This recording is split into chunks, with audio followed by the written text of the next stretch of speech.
She begged me to stop hacking her website. Here's what happened. This is my freelance revenge story that happened about 8 years ago, and it was one of the first times I was ghosted without pay. I created a landing page for an elven symbol jewelry store, a mix of esoteric ideas, but I was young and trying to break into copywriting, so I took any deal I could.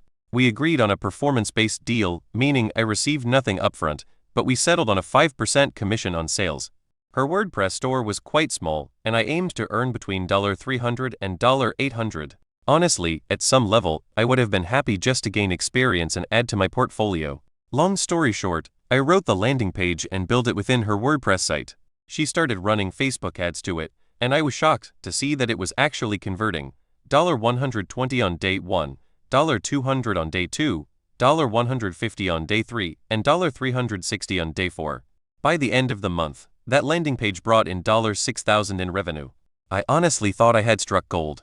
$300 in royalties in the first month?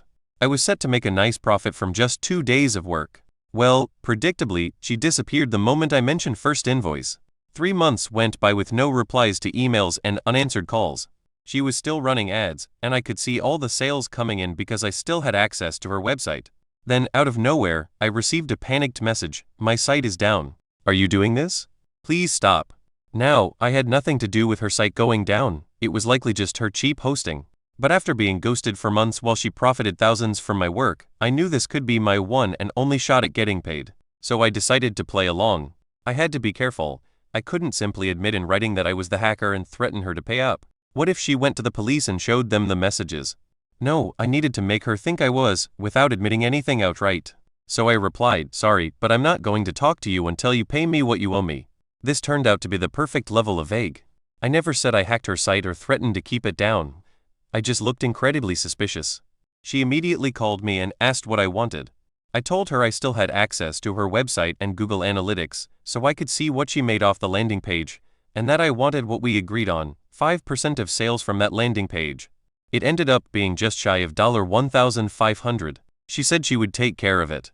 We hung up, I sent her the final invoice, and she wired the money immediately. She then messaged me with a payment confirmation from her bank and asked me to enable her website.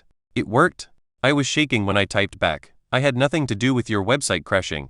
You should talk to your hosting provider." I never heard from her again.